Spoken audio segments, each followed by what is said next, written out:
It's May 7th, 2011. Kaimana Airport in eastern Indonesia.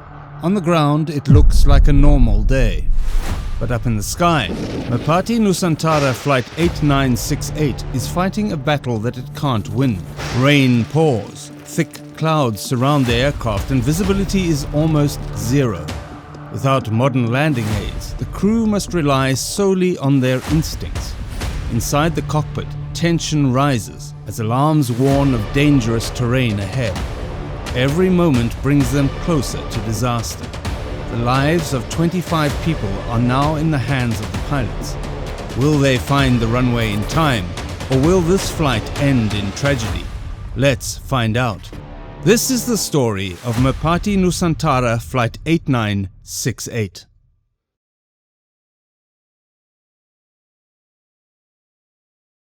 The Merpati Nusantara crew, consisting of 55-year-old Captain Perwandi Wayu and 36-year-old First Officer Paul Knapp, reported for duty at the airport in Jayapura, the largest city in West Papua. They were scheduled to fly 6 sectors around eastern Indonesia, departing Jayapura for Nabire, Kaimana and Sorong, then returning to Kaimana and Nabire and finishing the day in Biak. The aircraft they were flying was a Xi'an Modern Arc 60, MA-60, a Chinese-made twin turboprop, similar to the ATR-72, with a capacity for 62 passengers. Despite being assembled in China, the MA-60 was based on a Soviet Antonov AN-24 design, modified with Western engines and avionics. This particular plane, built in 2007, had entered service with Merpati in 2010 and had completed fewer than 800 flights. Since the MA-60 was new to the airline, neither pilot had much experience with it. Captain Wayu had logged 24,470 flight hours on various aircraft types, but had only 199 hours on the MA-60, which he had begun flying in January of that year. It's unclear whether he was disappointed to be transferred to the smaller, less advanced MA-60 after spending 16 years flying the larger Fokker 100 regional jets for Merpati. First Officer Knapp, in contrast, was much less experienced. A newcomer to aviation, he had only 370 flight hours total and had been placed on the MA-60 immediately after completing his training. With 234 hours on the MA-60, he had slightly more experience on the plane than Captain Wayu. The first 3 legs of the flight proceeded without issue, and by 12:30 p.m. local time, the crew was in Sorong, a city of about 250,000 people on the far western tip of West Papua. The next leg was a 60-minute flight to Kaimana, a village of around 13,000 people, which was the largest settlement within a 200-kilometer radius. Kaimana's small single-runway airport was the only link the town had to the outside world. At 12:45 p.m., Merpati Nusantara Flight 8968 departed Sorong for Kaimana, carrying 2 pilots, 2 flight attendants, 2 mechanics, and 19 passengers. The pilots had been briefed on the weather in Kaimana: intermittent rain, broken clouds at 1,400 feet, and 8 kilometers of visibility at ground level. This posed a challenge because Kaimana's rudimentary airport lacked any navigation or landing aids, meaning there were no published instrument approach procedures for low visibility conditions.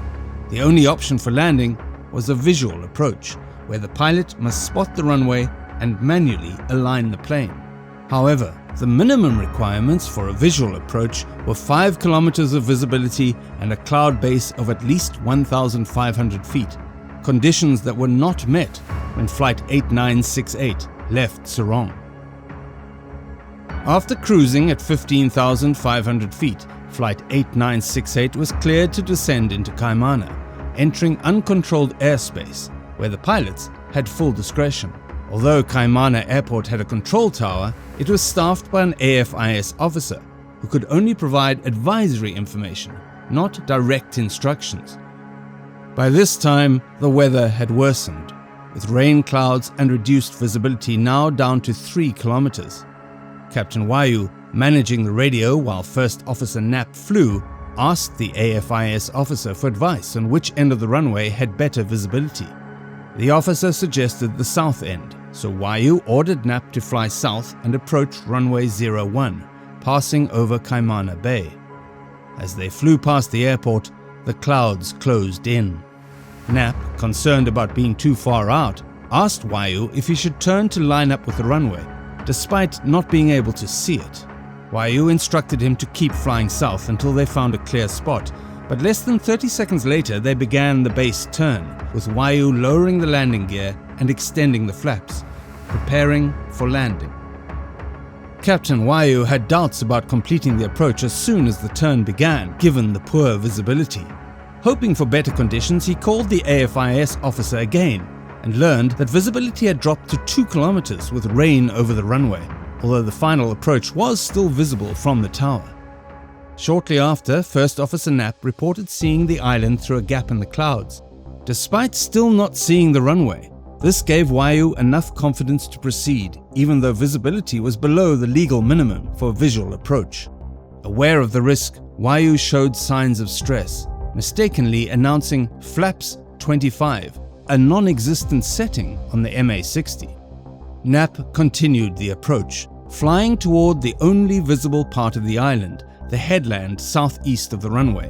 Wayu ordered a reduction in power, then disconnected the autopilot 20 seconds later.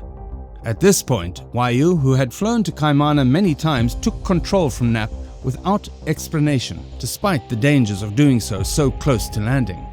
Moments later, the EGPWS alarmed, announcing minimums, as they reached their minimum altitude of 580 feet. Aware that they were too low to continue without seeing the runway, Wayu asked 3 times if Knapp could spot it, but each time Knapp responded negatively. As Wayu skirted the headland, he attempted to align with the runway, but never spotted it due to the rain showers. At 376 feet, he decided to abandon the approach.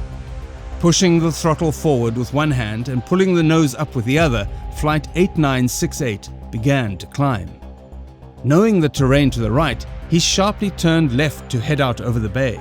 He also ordered First Officer Knapp to retract the flaps and landing gear, which was promptly done. A brief landing gear warning sounded, but was ignored. At this point, the plane was in a dangerous situation. The right engine was only at 82% torque, and the left engine at 70% due to Wayu's improper throttle use. Worse, neither engine was set to go-around power, which should have been 95% torque. On the MA60, engine power is controlled by selecting different operating modes: max cruise, max climb, max continuous, or toga, take off, go around, each providing more power. During cruise, a lower power setting is used to avoid engine wear.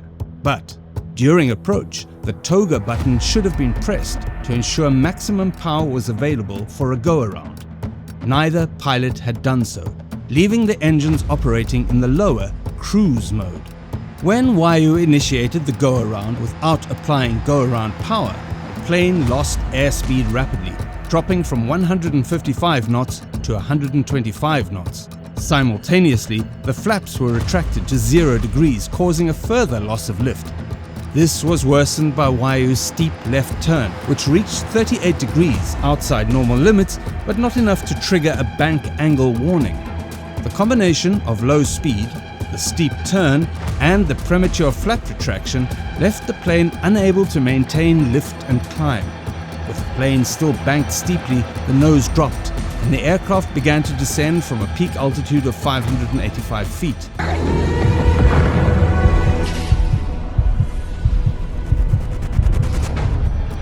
The EGPWS issued a warning. Terrain. But neither pilot responded or attempted to recover. Just 13 seconds after the go-around began, Flight 8968 crashed nose first into Kaimana Bay, killing all 25 on board. The crash occurred just 800 meters southwest of the runway threshold, but the AFIS officer was unaware due to trees blocking his view. A witness called an off-duty AFIS officer, who then alerted the tower. The general alarm was raised, and the airport's 4 firefighters, along with the town's ambulance and 18 other personnel, rushed to the site by boat. However, when they arrived, they found only floating debris and no survivors. The plane had broken into 5 pieces, lying under 7 to 15 meters of water. Divers later discovered only mangled bodies in the wreckage. Contributing to the crash was a severe lack of cockpit discipline and communication. The pilots barely spoke during the flight, with most of the cockpit voice recording consisting of silence, broken only by Captain Wayu giving orders to First Officer Knapp. This lack of communication created an unhealthy cockpit environment, and the most concerning moment was Wayu's last-minute takeover of the controls. This indicated a lack of trust in Knapp despite his inexperience. Given that Wayu had 65 times more flying hours than Knapp, the first officer would likely have been reluctant to challenge his captain. In addition to poor communication, the cockpit voice recording revealed no evidence that the pilots completed the approach briefing, checklists, or descent procedures. This oversight was likely why the engine remained in cruise mode when it should have been switched to toga for a go-around. A key factor in the loss of control was the premature retraction of the flaps, which appeared to be caused by Captain Wayu reverting to familiar procedures under stress.